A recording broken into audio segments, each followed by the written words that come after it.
James's rest cure. James grumbled that he had too much shunting to do. "How can I be expected to see to everything?" he would grunt. "Here, there and everywhere. I shall wear my wheels out, and what will the Fat Controller do then?" Henry and Gordon took no notice. They knew James, and they'd heard it all before. It's easy enough to bustle about looking busy," said Gordon.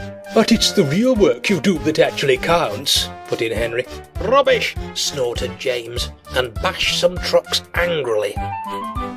One day, Edward was at the shed. While he was there, a message came through. A train of trucks loaded with stone blocks was waiting at his station. He was to fetch it and bring the trucks to the harbour for loading onto the ships.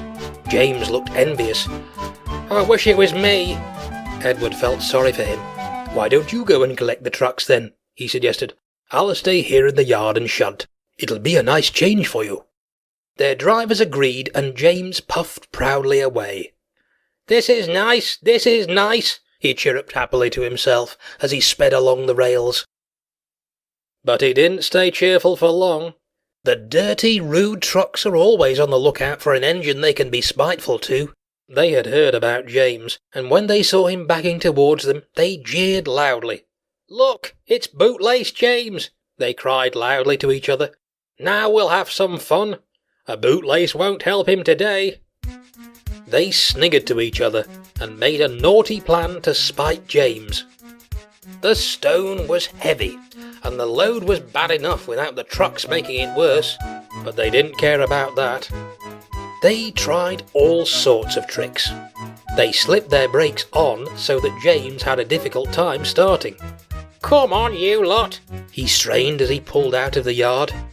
Then they crept close behind each other and would stop one by one, so that a string of jerks ran right along the length of the train.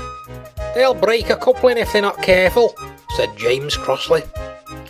Determined not to be beaten, James struggled on, and slowly he dragged the trucks into the harbour yard and pushed them onto the wharf ready to be unloaded. Then he steamed wearily back to the yard for some quiet shunting.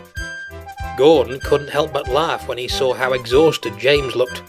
Well, well, well," he remarked to Henry. "Here's James back after doing some proper work. I expect he needs a rest now." James pretended he hadn't heard.